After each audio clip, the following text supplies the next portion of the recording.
So in the second part of this video series, we're going to dive into keyword research. But before we go into that, please hit that like button and subscribe to our channel. With that out of the way, let's get started.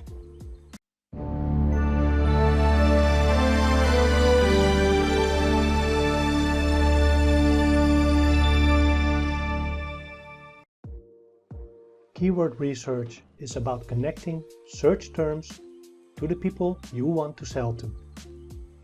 That is to say that we need to find the keywords our intended target audience types in, or what words they speak to Google or Alexa in order to make a purchase or do a search. I also use keywords to get a feel of the market itself. We'll get to that later on in this lesson. The use of keywords also depends on which platform you're going to be advertising on later on in the process. When advertising on Google and Amazon, your focus will primarily be on keywords.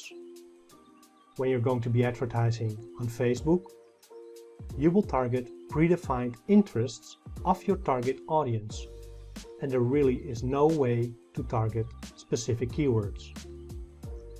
Which means you have to build what is called a persona or profile of your ideal customer.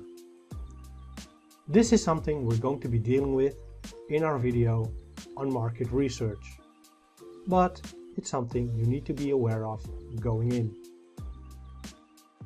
For now, we're just going to be focusing on keywords. And when it comes to keywords, you have two main types: long-tail keywords and short-tail keywords. Short-tail keywords are broadly defined keywords and often do not indicate or specify a clear intent.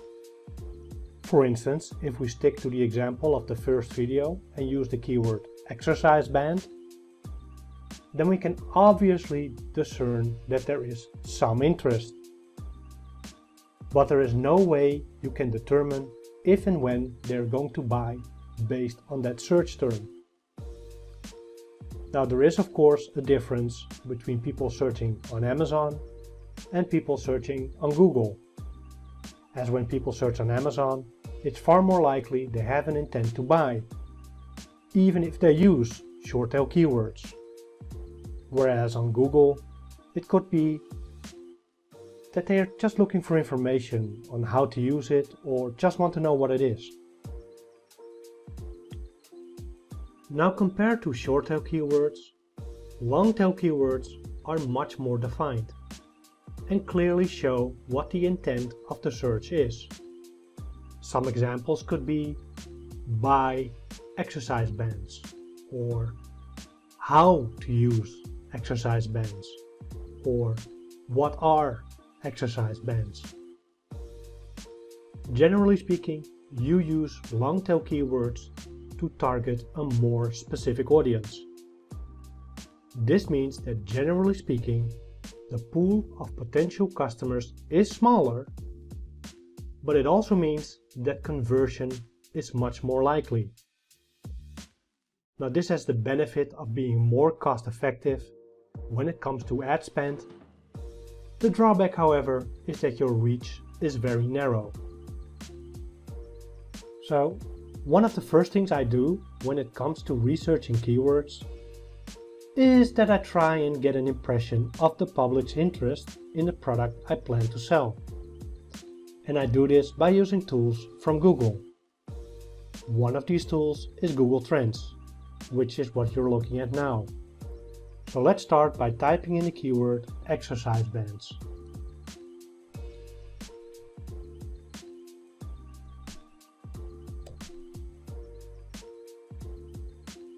Now, over the period of 12 months, it doesn't look all that impressive.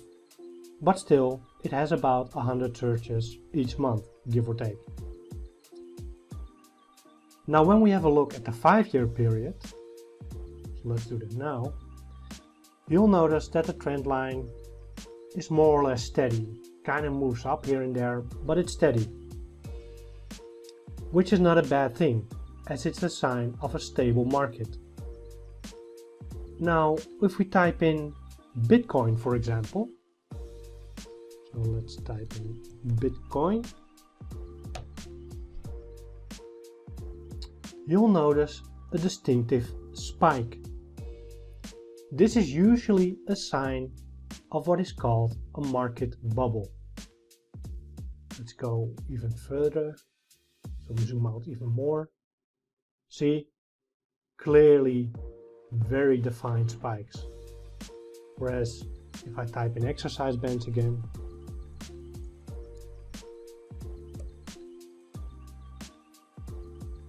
there's a spike in 2004, but generally speaking, it's a stable product. Now let's spice things up a bit and add a synonym or alternative main keyword.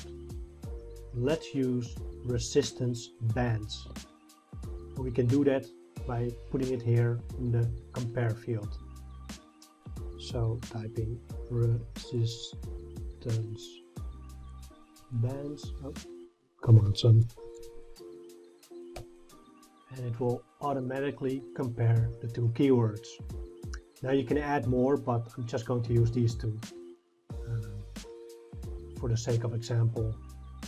So you'll notice that there is a big difference in search volume, making resistance bands the better search term. Now, not unlike Bitcoin, there also seems to be a spike. But seeing it spikes up around March 2020, this spike can clearly be explained due to an increased interest in fitness equipment thanks to the outbreak of the coronavirus. I myself installed a home gym, for instance, around that time. Now, this is also the point where I should say that keyword research, market research, and product research are not separate things. Instead, they complement each other. For instance, I often use Google Trends to analyze a general market trend. And if I go to a 5-year period in this example, let's do that.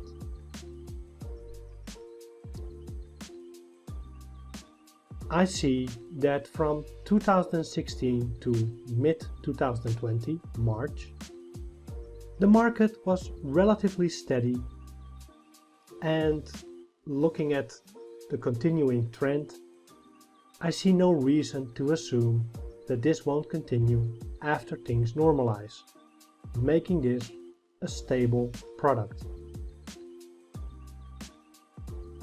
The next step in keyword research I usually take is that I take the main keywords, which in this case are exercise bands and resistance bands, and open up my Google Ads account. I then usually go for discover new keywords, as it also gives me a rough search volume. So let's do that now. So let's type in the keywords.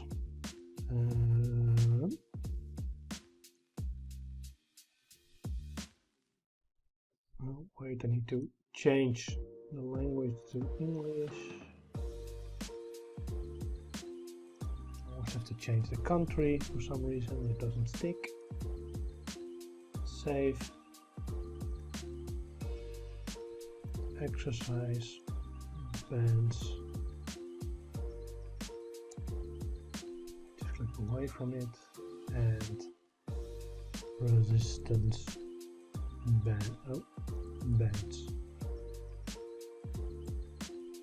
Okay, get results.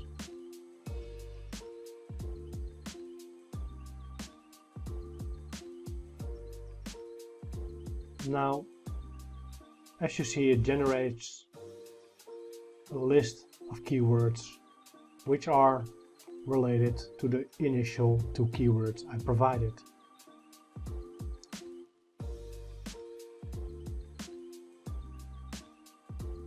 So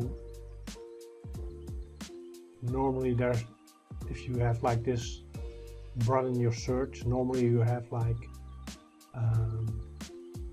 more keywords you can use. Like for instance, I could add a keyword, say workout, home fitness product, strength training tool. Okay, right.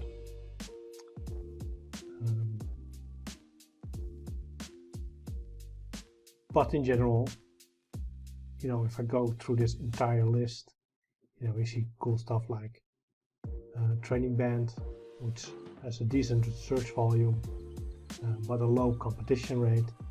So yeah, what I then do is I don't download the keyword ideas here.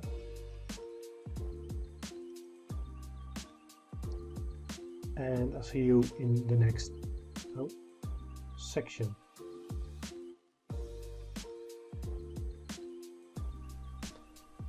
So I've made a few quick adjustments, like adding filters to the file I just downloaded from Google. And I also got rid of some fields we're probably not going to use. Now I've sorted the columns based on search volume. And what's great about this result or this file is that I see that there are many synonyms, which also have decent monthly search volumes. Now this is important because it's an indication of a relatively large marketplace with possibilities to create content based on different keywords. You really don't want to enter a market with only a very few keywords, as that limits your options for SEO later on. Now I also see some brand names in there as well, which can help us later on when we start doing some market research. Now the next and final step is that I go to Amazon and type in the main keyword and see what comes up. And the reason why I don't start with Amazon is because I want to see the potential of the product as well as the market from a broader perspective, not just the Amazon platform. And I realize that I've said this often, but it's important enough to repeat. If you're serious about building a brand, you need to take it beyond Amazon, at least at some point. Anyway, to get back on point, as resistance bands give the most search results, let's start there. So let me type in resistant band. Okay. Now, when you type in resistant band, you immediately see Amazon offering a few suggestions, like resistant band set, handles, bar, working out for women, you know, all these search suggestions. Now there are fancy tools out there like merchant words, and they are definitely worth looking at some point at least. But quite honestly, I don't think that they are going to be Amazon itself. And these suggestions that pop up are keywords I would write down if I would actually research the product seriously and do individual searches on these keywords. But for the sake of trying to keep it a bit more digestible and not make it into a 10-hour-long video, I'll stick with the main keyword for now.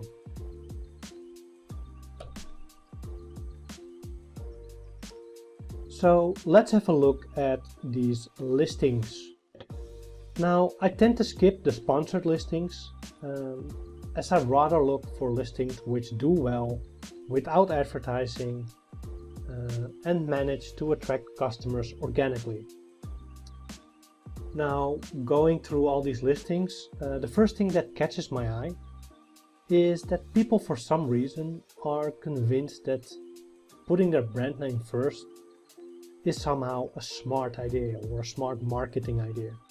It really isn't. And it is not, because your brand name is simply not likely going to be a ranking factor in the beginning, and people are not very likely to recognize your brand. There is no brand recognition. So you'll do better if you put your ranking keywords first instead of putting your non-ranking brand name first. Now, the one listing I'm going to analyze is the Fit Simplify listing. Again, I do this for the sake of experience because normally I would analyze all the listings on the first page and perhaps even some on the second page. Okay, but again, I don't want to make this a 10-hour video. Now, the reason I'm picking this one is because this person kept their title human readable, making it more likely that actual humans are going to click on it. And this touches upon a very important point, which is that you have to balance out technical SEO versus human readable SEO. What I mean by that is that you have to make sure that when people stumble upon your listing, they actually are inclined to click through and not get overloaded by a flurry of keywords, making it all too hard to read. Now, you can do a couple of split tests to see what works best and if increased traffic volume compensates for lack of readability. But in my experience, it's best to just stick with the main keyword as the title and a few add-on keywords, and put your brand name at the end. Unless you're Nike or Adidas, then you can put it first. But let's face it, if you own big brands like that, you're not likely watching this video. So let's click on the listing and see what we can find out. Now, at the first glance, this is a near perfect listing. Now, from a selling perspective, I might add a bit more emotionally charged headers in the bullets here. But other than that, it looks nice. It has lifestyle images, it has decent and crisp product images, nothing wrong with it. Now, from a keyword perspective, I notice a few keywords I might want to add to the arsenal of keywords I already have accumulated. Now, just as an exercise, press pause and go to this listing and just let us know in the comments what you have found.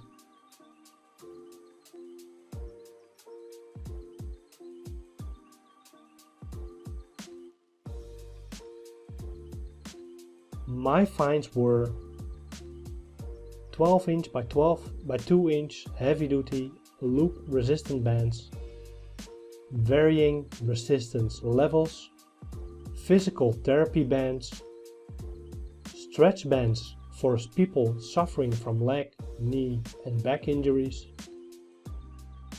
exercise resistant bands, easy on skin, color-coded resistant levels.